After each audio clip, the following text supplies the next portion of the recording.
Nah, baik kita mulai. Sudah jam 8:05. Assalamualaikum warahmatullahi wabarakatuh. Waalaikumsalam warahmatullahi wabarakatuh. Waalaikumsalam warahmatullahi wabarakatuh. Baik, kita mulai ya. Ini sambil menunggu yang lainnya nanti biar menyusul. Sebentar, ada yang bergabung lagi. Oke, selamat datang untuk yang baru bergabung. Kita akan mulai pembahasan kita hari ini. Ini menyelesaikan sampai setidaknya nanti ada dua yang saya sampaikan, yaitu mengenai potensial listrik dan energi potensial. Ya, kalau yang lalu kita bahas tentang gaya Coulomb, kemudian medan listrik. Nah, keduanya vektor. Nah, untuk yang hari ini kita bahas yang skalar. Itu ada energi potensial dan potensial listrik. Nah, seperti apa untuk persamaannya? Nah, mari kita mulai pembahasan di pagi hari ini. Oh ya, tapi sebelum kita mulai, kita lupa ya. Sebelum kita mulai ya berdoa dulu. Mudah-mudahan nanti diberi kemudahan ya. Kita mulai dulu berdoa. Mulai.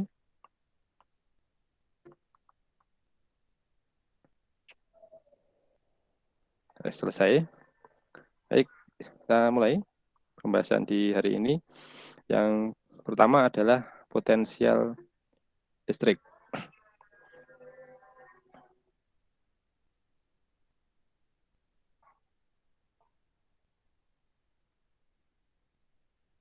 Potensial listrik gitu ya. Jadi ini nanti adalah besaran skalar. Potensial listrik itu adalah ini besaran skalar. Jadi potensial listrik, saya ulangi lagi, ini adalah besaran skalar. Kalau skalar berarti dia tidak memiliki arah. Nah, kemudian operasinya tidak perlu menggunakan operasi vektor untuk penjumlahan maupun pengurangan ataupun untuk perkalian gitu ya. Jadi nanti ini adalah besaran skalar, maka tidak perlu penjelasan atau tidak perlu operasi dengan menggunakan operasi vektor seperti halnya pada gaya Coulomb dan juga pada medan listrik yang kita bahas di pertemuan-pertemuan sebelumnya. Nah, seperti apa persamaan untuk ini potensial listrik?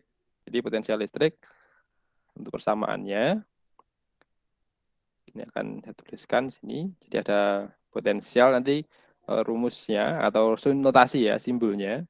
Simbolnya disepakati itu menggunakan V. Ini yang lazim, yang biasa digunakan gitu ya. Apakah boleh kalau pakai yang lain? Boleh gitu ya. Jadi V ini nanti sama dengan K per R gitu ya. Jadi kalau misalkan di sini ada muatan positif gitu ya. Dia kan juga memancarkan medan gitu. Ke segala arah gitu ya.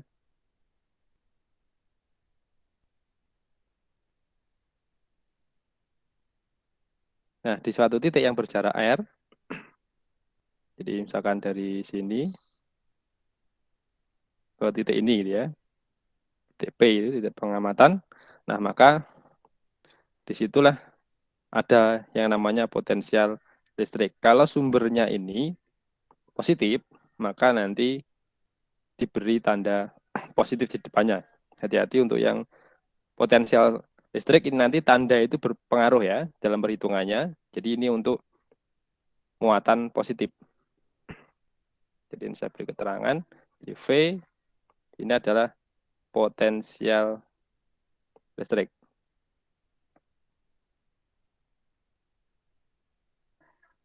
Nah ini boleh satuannya pakai volt.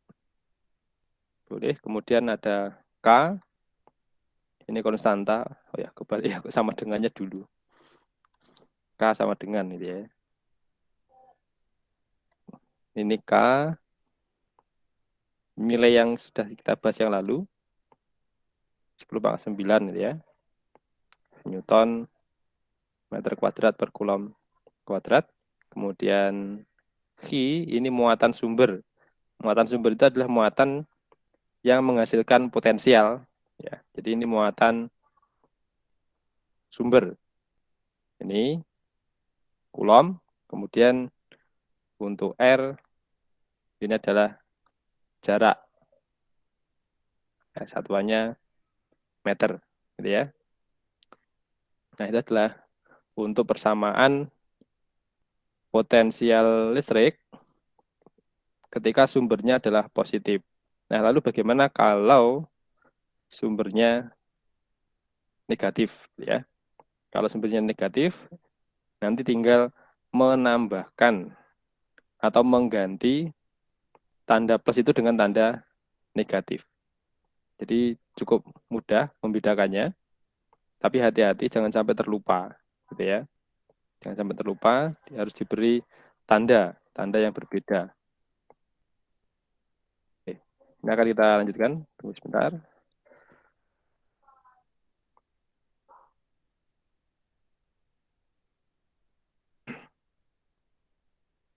Saya lanjut di halaman berikutnya.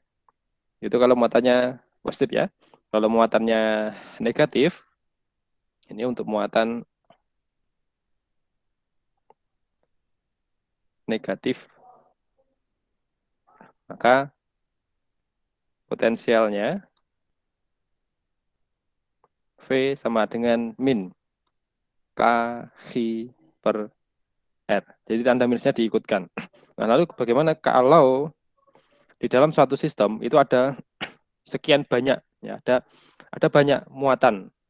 Nah, ini ya. Sekarang jika ada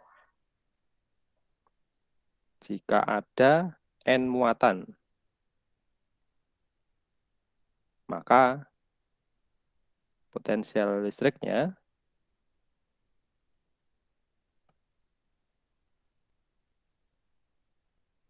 nanti adalah V total, ya. V total sama dengan V1 ditambah V2 dan seterusnya sampai dengan V ke N, ya.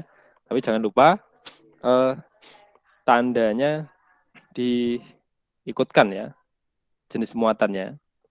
Nah, kemudian saya beri contoh kalau misalkan diterapkan dalam soal.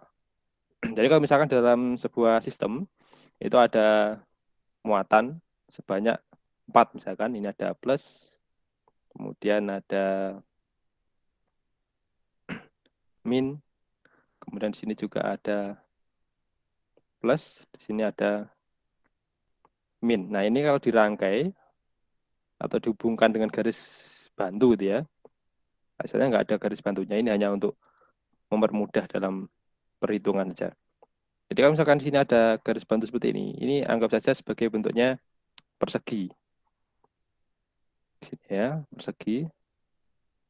Nah, ini pada titik sudutnya, pada titik sudut persegi ini diletakkan muatan yang masing-masing ini misalkan adalah plus 4 Coulomb, ini plus 4 Coulomb, ini min 4 Coulomb. Nah, di sini adalah min 4 Coulomb ya. Nah, masing-masing terpisah, ini jaraknya adalah misalkan 1 meter. Ini ya, 1 meter. Kemudian di sini juga 1 meter, ini 1 meter, ini 1 meter. Nah, pertanyaannya adalah, berapakah potensial di titik P ini? Ini ya, berapakah potensial ya? Potensial listrik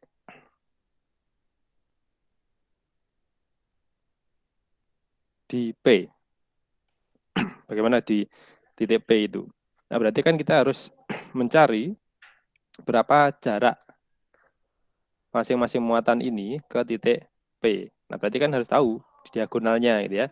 Jadi kalau misalkan ini saya anggap sebagai A, ini B, ini C, ini D, maka panjang dari A, C itu sama dengan panjang dari D ya, DB. Nah, ini adalah akar dari 1 kuadrat ditambah 1 kuadrat. Berarti ini adalah akar 2 meter, gitu ya. Akar 2 meter. Itu jaraknya. Jadi jaraknya diagonal itu adalah akar 2 meter. Lalu bagaimana jaraknya dengan ini? PD, kemudian itu dengan PA, jadi sama dengan PC, sama dengan PB juga ya. Ini sama, ya, sama. Jadi ini adalah setengah dari akar 2 meter, ya, setengah akar 2 meter. Nah, lalu untuk mencari potensialnya berarti adalah V. V-nya kan ada 4 gitu ya, berarti V total. Nanti adalah V. Anggap saja VA gitu ya. Jadi V yang disebabkan oleh muatan di titik A, kemudian VB ditambah VC ditambah VD. Jadi ada 4 muatan yang tandanya ternyata di situ ada 2 yang sama, satu yang 2 plus, yang 2 lagi negatif. Berarti untuk yang A itu positif. Berarti nanti adalah KHA per RPA ditambah dengan KHB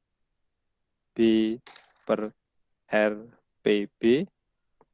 Nah, ditambah lagi, ini min ya, min KHC per RPC, ditambah lagi min ya, min KHD per RPD. Sekian ini. Nah, kemudian kita masukkan, untuk K ini sama. Ternyata RPA, kalau kita perhatikan semuanya kan sama itu ya. RPA, RPB, tadi kan sudah sama ini. Jaraknya PB ini ya, PB, PD, PA, jarak antar 2 titik. Sama, setengah akar 2 semuanya. Kemudian H-nya semuanya sama gitu ya. Sehingga kalau kita masukkan ya ini 4 ini setengah akar 2 gitu ya, plus 4K setengah akar 2 min 4K setengah akar 2 min lagi 4K setengah akar 2. Nah, ini jadi hasilnya adalah 0. Gitu ya. Itu kalau kebetulan pas sama, ini 2 plus, ini minusnya ada 2. Kalau misalkan plusnya ada 3, kemudian minusnya ada 1 yang di D saja ya, berarti nanti hasilnya tidak 0 gitu ya. Jadi 0 ini kebetulan pas posisinya seperti ini. Ada 4 muatan, 2 jenis gitu ya, 2 positif dan 2 negatif. Ya, jadi ada 4 jenis muatan. Nah, kemudian kalau di total itu hasilnya adalah 0. Sampai di sini mudah-mudahan bisa dipahami ya untuk potensial. Jadi perlu diingat potensial nanti harus memasukkan tandanya plus minusnya ini sesuai dengan jenis muatannya. Oke. Kalau tidak ada masalah bisa saya lanjutkan ya. Lanjutkan di selanjutnya ya. Yang besaran berikutnya adalah yang skalar juga ini ya. Jadi tadi ada potensial listrik. Nah, sekarang ada energi potensial listrik. Jadi ini sekarang ada energi potensial listrik. Nah, ini adalah besaran skalar.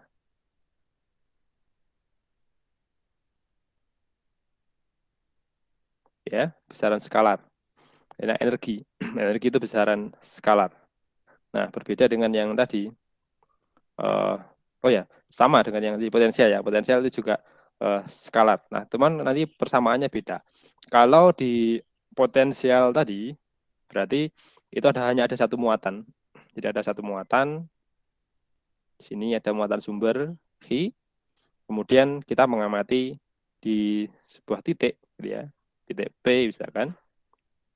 Ini yang berjarak R dari muatan sumber itu. Nah, di sini dimunculkan potensial yaitu tadi plus ya K Hi per R.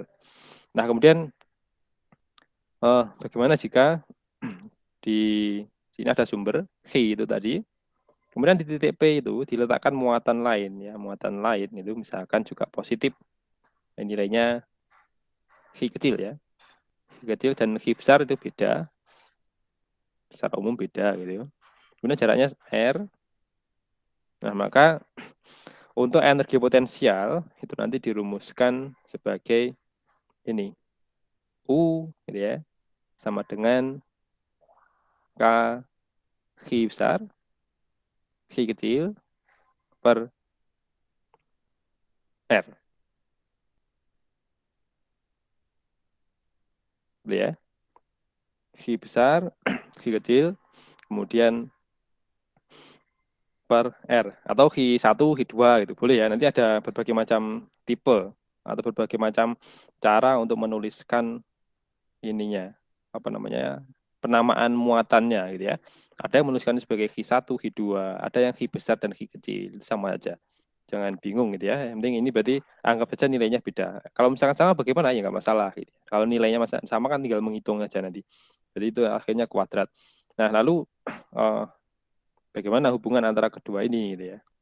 Tapi sebelum ke bahas hubungan antara kedua besaran ini, bisa beri keterangan dulu untuk U.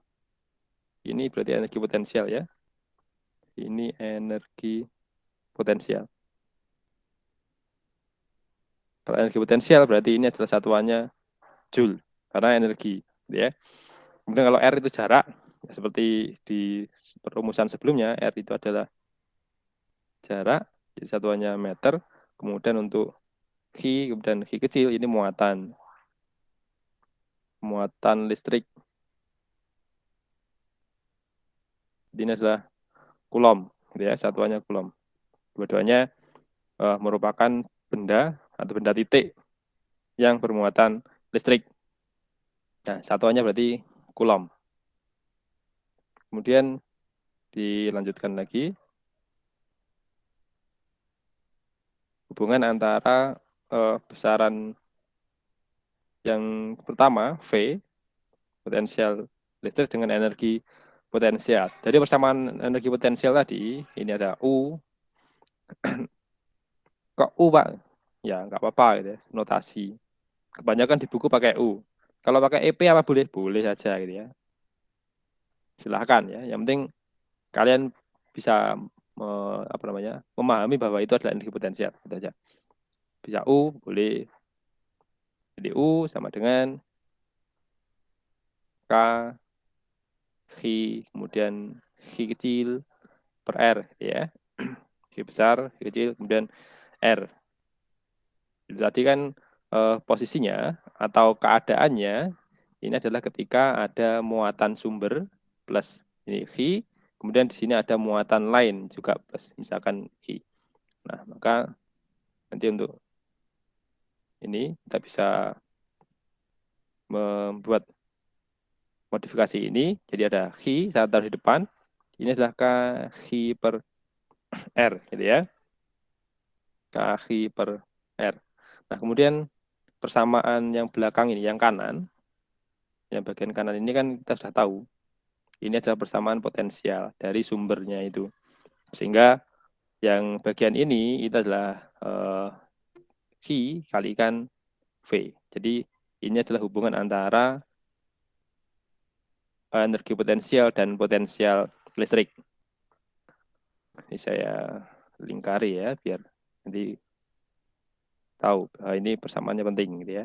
Ini penting, perlu diketahui karena nanti bisa jadi diketahui potensial listrik gitu ya. Tidak diketahui sumbernya seperti apa, jaraknya bagaimana gitu ya.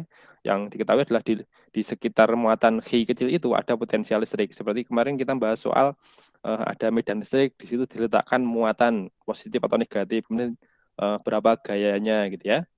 Itu yang kita bahas di pertemuan yang lalu. Nah, sekarang untuk yang potensial ini juga sama gitu ya. Potensial ada hubungannya dengan energi potensial. Kalau kita amati, ternyata hampir mirip-mirip dengan yang kemarin itu ya. Jadi ini kalau misalkan diuraikan, saya beri keterangan saja ya, nanti biar tidak bingung. Ini U, Ini berarti energi potensial. Kalau energi, ya energi potensial listrik, berarti satuannya selalu joule. Kemudian ada Q, muatan. Berarti ini adalah Coulomb. Kemudian ada V, berarti ini adalah potensial listrik.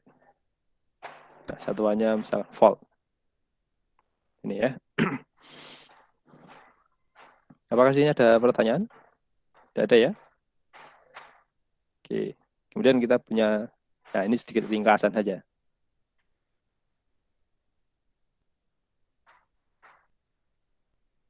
Ringkasan gitu ya. Jadi nanti ada ini yang vektor. Ini persamaan yang ringkasan persamaan saja ya. Ini ada yang skalar. Yang vektor ada apa? Ada medan. E sama dengan KI per R kuadrat. Medan. Nanti yang potensialnya ada V sama dengan KI per R. Nah, hampir sama. Bedanya R-nya kuadrat, satunya tidak. Kemudian kalau yang satunya gaya, F sama dengan KI besar atau Q1 gitu ya. Q kecil, kemudian ini per R kuadrat, ini vektor. Kemudian kalau yang skalarnya adalah energi potensial. Jadi U sama dengan gitu ya. K, Q besar, Q kecil per R. Kemudian hubungan antara keduanya ini bahwa F itu sama dengan Q kalikan E. Kemudian kalau ini U sama dengan Q dikalikan V. Nah, ini ringkasan rumus-rumusannya. Hanya 4 ini ya. Nah, ini 4. Cuma hati-hati di bagian ini tadi, yang perlu hati-hati adalah di V. Ini jenis muatan harus dimasukkan gitu ya. Ini ada 2. Ini atau yang negatif berarti K Q per R. Jadi jenis muatannya dimasukkan ke persamaan potensial ya, persamaan potensial. Jadi ini adalah, saya beri keterangan biar nanti mudah. Ini adalah medan listrik. Dan ini adalah gaya. Ini energi, ini potensial ya. Kemudian yang ini adalah energi potensial. Jadi kalau misalkan potensial itu berarti maksudnya di sini potensial listrik gitu aja ya. Medan berarti medan listrik, karena pembahasan kita di listrik. Nanti kalau misalkan ada pembahasan yang lain, bab berikutnya ada medan magnet gitu ya. Cuman ini kita bahasnya masih di kelistrikan, ya berarti itu adalah medan listrik. Nah, untuk selanjutnya kita akan ini membuat atau menuliskan rumusan, yaitu hubungan antara perubahan energi potensial dengan potensial listrik, ya. Hubungan antara dua persamaan perubahan energi potensial dan potensial listrik. Seperti apa persamaannya?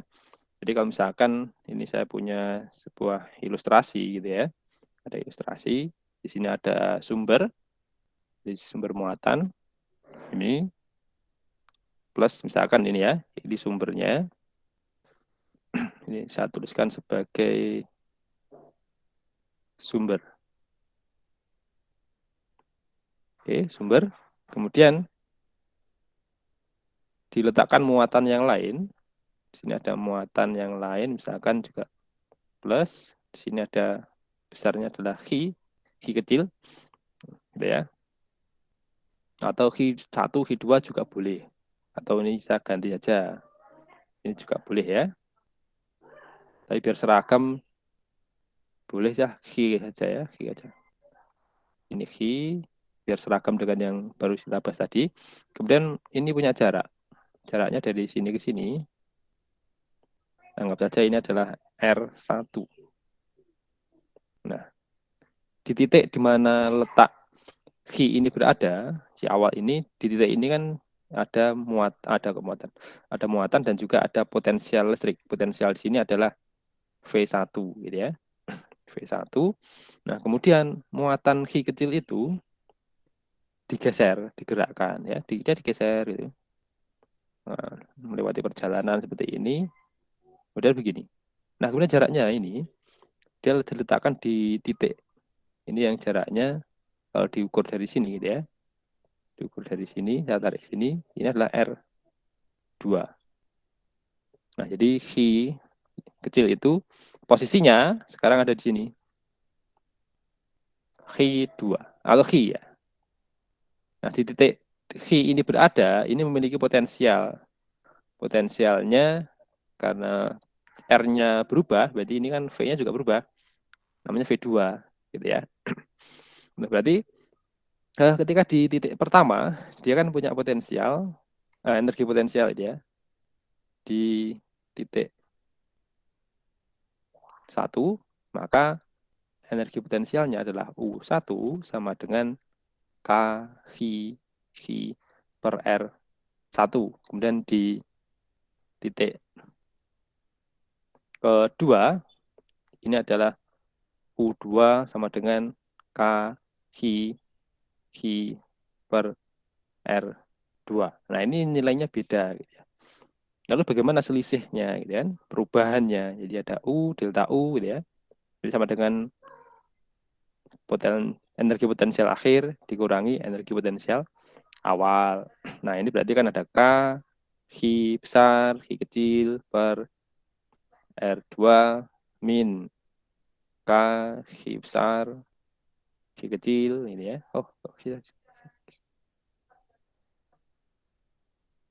ini kemudian per R1.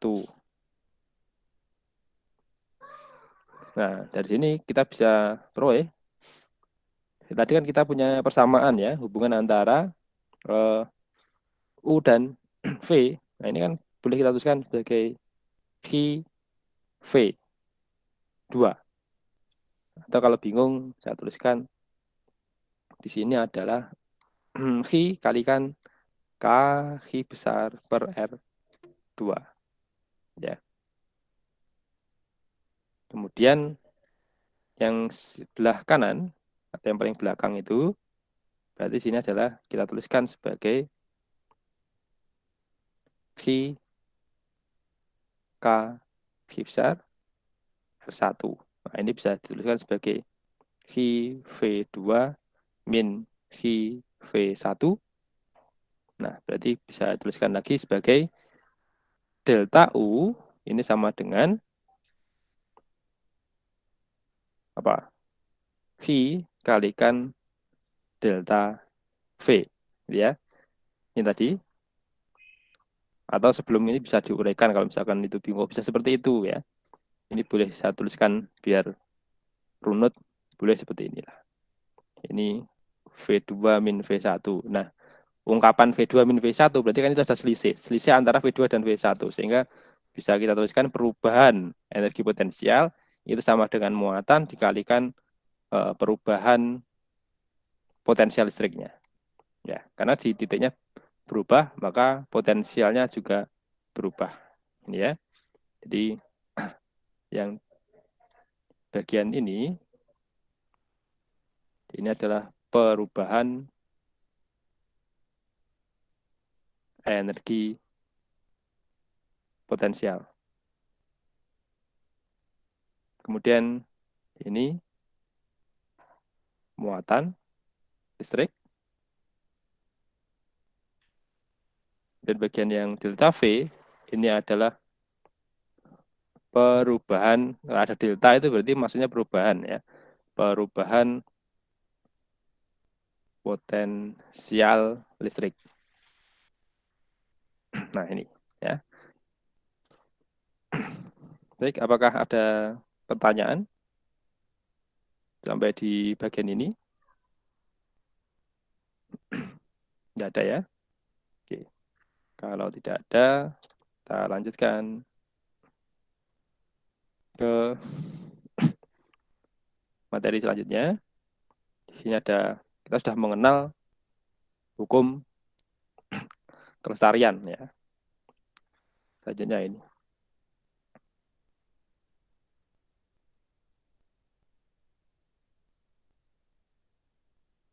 Hukum kelestarian energi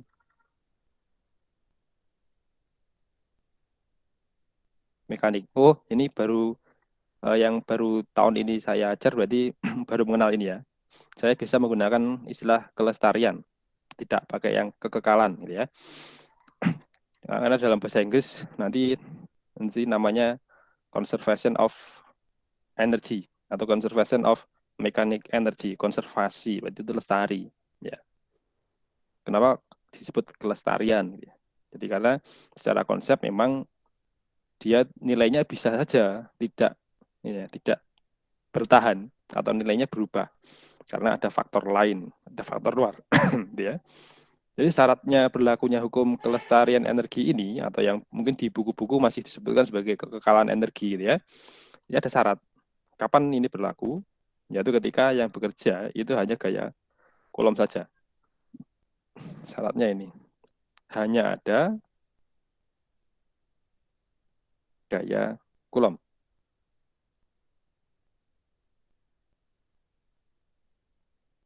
Tidak ada gaya non-konservatif. Gaya non-konservatif itu gaya yang menyebabkan tidak lestarinya energi mekanik atau tidak kekalnya energi mekanik gitu ya. Tidak ada gaya non konservatif. Contohnya apa? Gaya gesek ya. Jadi gaya gesek itu non konservatif yang menyebabkan energi itu tidak kekal atau tidak lestari sehingga nilai awal dan nilai akhirnya tidak sama.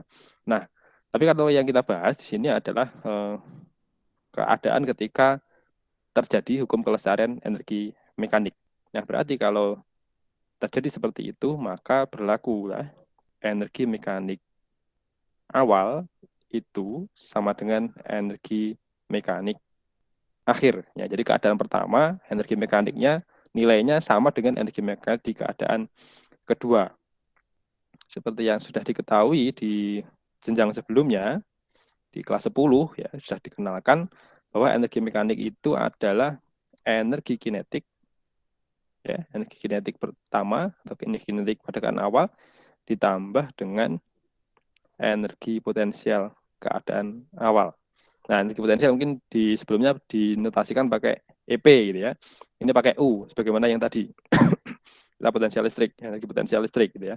Kemudian ini sama dengan energi kinetik keadaan kedua ditambah dengan energi potensial pada keadaan kedua.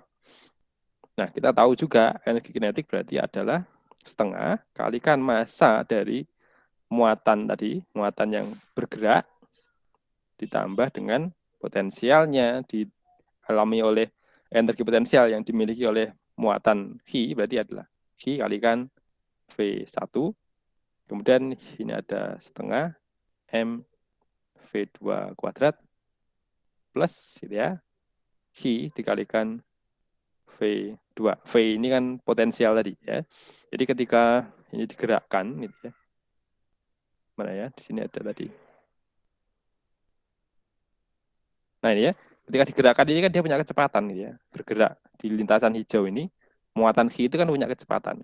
Nah, selama pergerakan ini, selama tidak ada gaya gesek, dan yang ada hanyalah gaya Coulomb saja, gaya tarik atau gaya tolak antara kedua muatan, Q besar dan Q kecil itu, maka di situ berlakulah hukum kelestarian energi mekanik, sehingga berlaku persamaan ini. Energi kinetiknya ditambah energi potensialnya di titik pertama, ya sama dengan energi kinetik ditambah energi potensial di titik kedua, gitu ya. Nah ini saya beri keterangan. Dan untuk M1 kemudian M2 ini adalah massa ya, massa benda. Oh M saja, bukan M1 ya, karena bendanya kan hanya satu. Oke, mohon maaf ini saya ganti ya. MV1, ini berarti ini hanya M saja ya. Oke, ini M berarti massa Ini adalah massa, berarti satuannya kilogram. Kemudian P1 kecepatan awal, keadaan 1 gitu ya, meter per sekon. Kemudian kalau V2 berarti kecepatan akhir atau pada keadaan kedua. Ini adalah meter per sekon. Kemudian kita lanjutkan. Ada V atau Chi ya. Ini Chi. Jadi Chi ini adalah muatan listrik. Muatan listrik. Coulomb. Kemudian ada V1. Jadi ini adalah potensial listrik awal atau keadaan 1. Satuannya volt. Kemudian ada V2, V besar ya. Kalau V kecil ini kecepatan. Ini adalah potensial listrik akhir. Nah ini juga volt. Nah ini adalah hukum kelestarian energi ya. Hukum kelestarian energi untuk benda bermuatan listrik. Untuk sampai di sini apakah ada pertanyaan?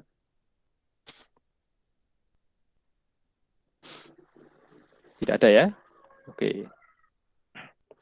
Kalau tidak ada, saya lanjutkan di materi berikutnya. Ini masih ada waktu berapa menit ya? Kurang 17 menit. Masih ada waktu 17 menit. Kita bahas ke ini. Tinggal sedikit waktunya. Oke, ke hukum Gauss. Nanti kita gunakan untuk mencari potensial dan untuk mencari medan listrik ya, medan listrik di bola berongga. Oke, sekarang kita ke hukum Gauss.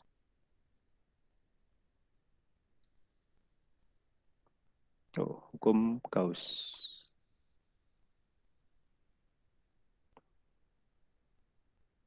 Oke, untuk hukum Gauss itu nanti bunyinya adalah ini ya. Saya tuliskan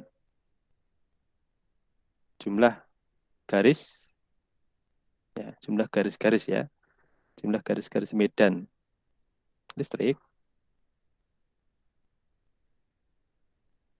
Nah, jumlah garis medan listrik atau yang kemarin kita sebut sebagai flux listrik. Ya, flux listrik yang menembus permukaan. Menembus permukaan gitu ya.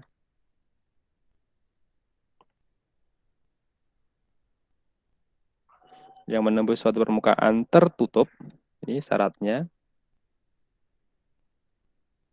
tertutup gitu ya, sama dengan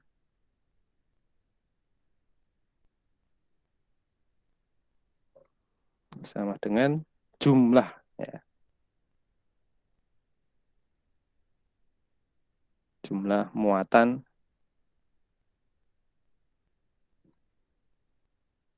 listrik yang dilingkupi ya, yang dilingkupi oleh permukaan tertutup.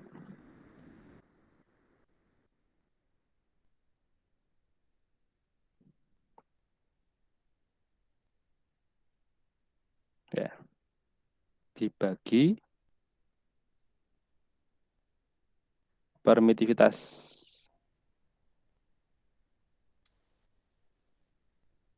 ya, dibagi dengan permitivitas udara,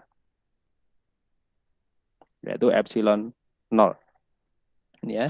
Jadi kan kita kemarin mengenal untuk flux yaitu ada ini ya, E A cos theta. Nah, maka dalam hukum Gauss ini ya, dalam hukum Gauss ini, maka nanti sesuai dengan apa yang dia tuliskan tentang hukum Gauss itu. Jadi flux ini gambarnya harusnya lingkaran ya, lingkaran. Sebentar, ini kurang pas. V atau flux ya. Ini sama dengan atau sebanding dengan muatan yang dilingkupi dibagi dengan ini permitivitas udara. Jadi kalau misalkan saya gambarkan, kalau misalkan di sini ada sebuah muatan itu, Q besar ya.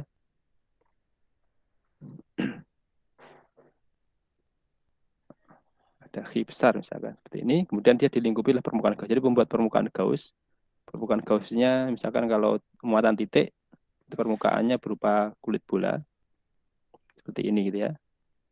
Nah, anggap ini kulit bola gitu ya. Tidak bisa melingkar penuh. Nah, kulit bola. Jadi ada muatannya di dalam kulit bola, muatan Q itu. Maka nanti fluknya itu adalah ini. Sama dengan QINC. QINC ya sama dengan Q untuk kasus ini gitu ya, per epsilon 0. Jadi kan di sini dia memancarkan medan atau ke segala arah. Nah, ini menembus permukaan ini. Jadi misalkan, oh ya saya gambarkan, saya ulangi. Jadi misalkan seperti ini gambarnya. Kalau misalkan ini kan dia di dalam, putus-putus, kemudian menembus. Nah, gitu ya. Kemudian ini juga ke segala arah gitu. Sana menembus permukaan ini. Terus kemudian ke sana gitu. Nah, ini ke belakang sana.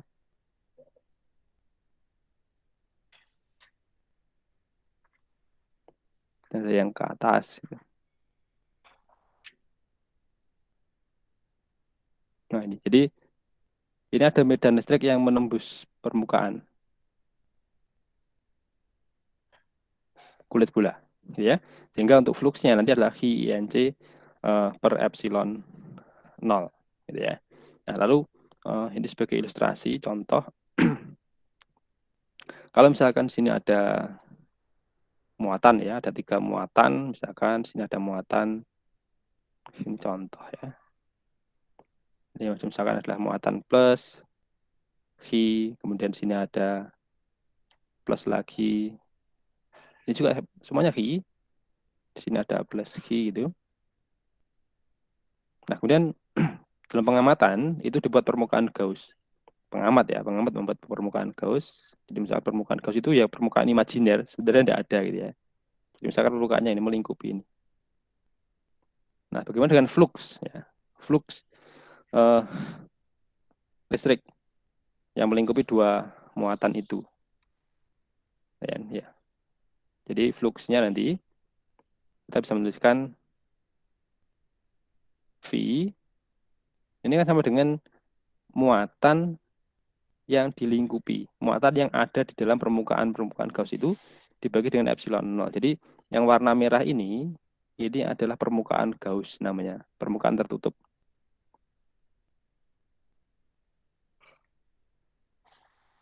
Permukaan tertutup. Nah, sekarang coba saya tanya. Muatan yang ada di dalam permukaan itu ada berapa? Muatan yang ada di dalam permukaan Gauss? 2. Ya, ada 2. Ya, dia ada Chi dan Chi itu aja. Jadi ada 2 permukaan. Jadi kalau misalkan disanamakan muatan 1, ini muatan 2, ini muatan 3, ya berarti ini adalah yang ada di dalam permukaan Gauss. Jadi QINC itu maksudnya adalah muatan yang dilingkupi. Berarti muatan yang ada di dalam permukaan Gauss. Jadi ada Q2 ditambah dengan Q3 per epsilon 0. Nah, Q2 nilainya berapa? Ya Q. Q3 ya nilainya Q. Kemudian di per epsilon 0, berarti ini boleh dituliskan sebagai kalau misalkan nilainya sama ya. Kalau misalkan nilainya sama ya berarti dituliskan sebagai 2 Q per epsilon 0. Ini untuk kasus itu gitu ya. Nah, kemudian kalau misalkan yang ini. Jadi untuk yang ini ya. Sekarang kalau misalkan permukaan Gauss-nya ini. Nah, berapa fluknya? Untuk yang itu berarti flux Khi INC-nya berapa?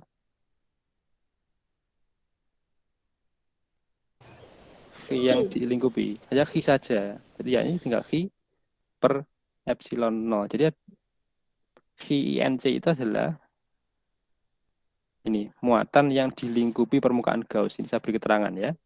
Jadi untuk V itu adalah flux. Yang Weber kemarin ya.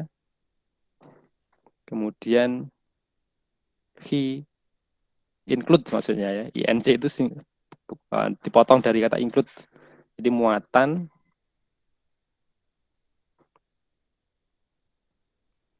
yang dilingkupi. Apa yang ditutupi ya, dilingkupi oleh permukaan Gauss.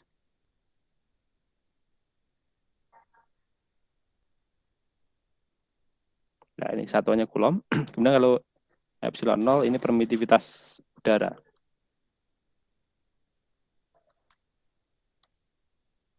Permitivitas udara. Ya. Jadi ini adalah permukaan Gauss. Nah, ini nanti akan sering digunakan untuk apa namanya? Menentukan medan listrik gitu ya. Dari situ nanti juga bisa digunakan untuk menentukan persamaan medan listrik gitu ya.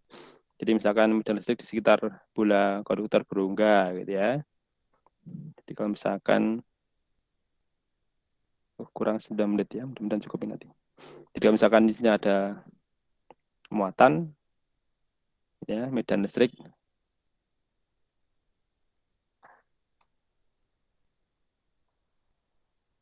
di sekitar bola konduktor.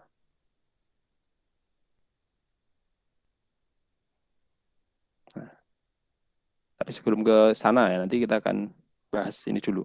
Jadi kan kita punya tadi flux ini adalah Hi INC ini per epsilon 0 ya. Dan flux ini kan juga kita punya persamaan E A cos theta sama dengan Hi yang dilingkupi per epsilon 0 ini ya. Dan untuk theta itu 0. Kenapa kok 0? Karena ini tadi. Nah ini, dia kan tegak lurus dengan garis normal. Jadi garis normal itu kan tegak lurus permukaan. Jadi ini garis normal. Ini normal. Garis normal. Nah, medan-medan ini itu dia sejajar ya, sejajar dengan apa namanya? Sejajar dengan garis normal. Sehingga ini nilai cos-nya adalah cos 0 sama dengan 1 ya, sehingga persamaan ini tinggal E A Hi include ini ya. Nah, tadi kan untuk muatan ini dilingkupi oleh permukaan Gauss. Ini ya. Permukaan Gauss. Permukaan Gauss. Nah, permukaan Gauss-nya ini kan bentuknya kulit bola. Nah, luasnya kulit bola itu, luas kulit bola kan 4 pi R kuadrat. Ya, jadi ini ke sini itu jaraknya adalah R. Ya, 4 pi R kuadrat. Jadi luas bola. Nah, ini. A sama dengan luas kulit bola.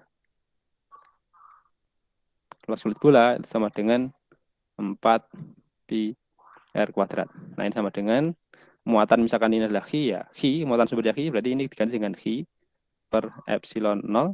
Nah, ini berarti kita bisa mengubah menjadi E sama dengan Hi per 4 pi epsilon 0 R kuadrat. Nah, kalau kita lihat persamaan ini ada E sama dengan 1/4 pi epsilon 0.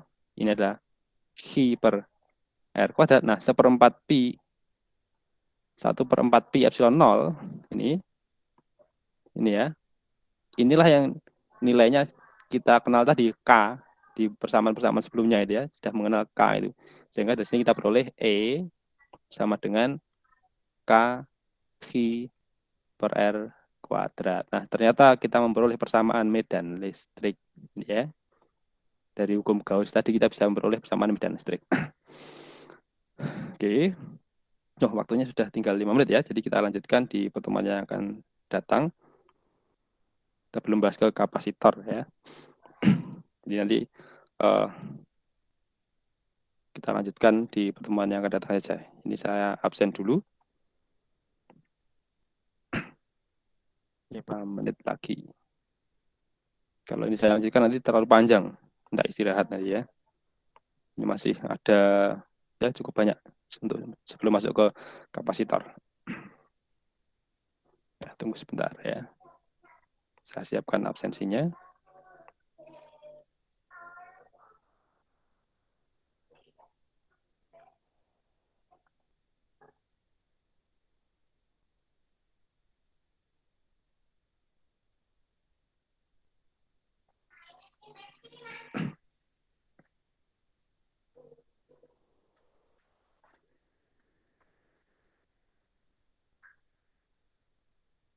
Absen. Oh, belum saya buka ternyata.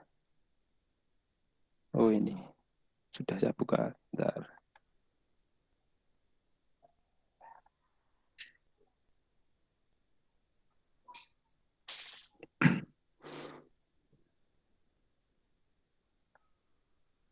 IPA 4.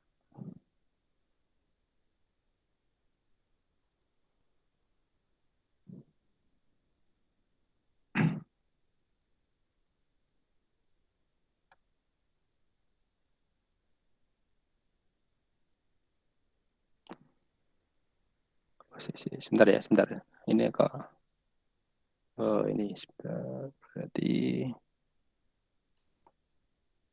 saya tutup sebentar.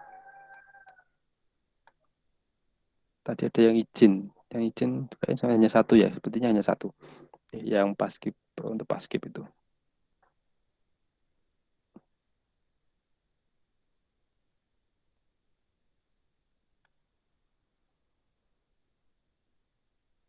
Saya pasang lagi.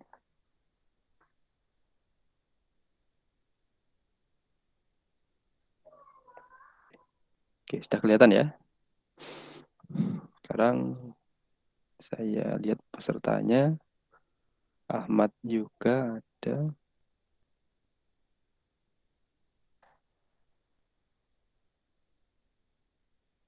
Indah. Agung. Vina. Amelia tadi izin. Alvina sudah, Anita ada. Arjun. Oke. Bima Wahyu. Bella.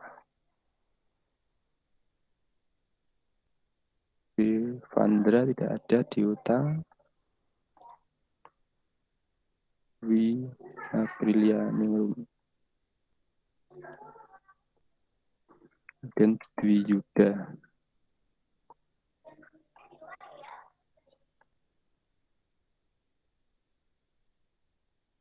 Fahria. Fai. Kemudian ada Faiza. Faiza Filanza. Fitri. Hikmatiar masih belum hadir ya. Mana Hikmatiar ini? Tidak pernah hadir sama sekali. Jennifer.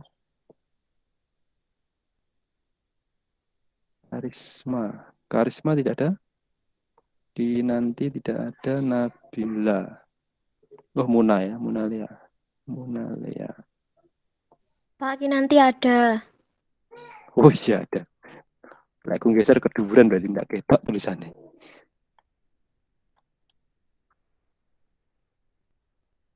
Nabila ada. Pandu Bima tidak ada. Pangestika ada.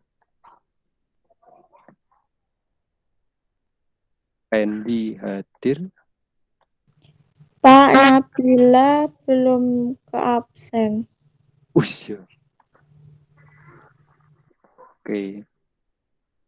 Kemudian apa? Sini Reksana nggak ada ya. Siti Nur Aisyah. Tolong dicermati ya, jangan-jangan saya ada yang terlewat gitu ya. Siti Nur Aisyah, Tasya,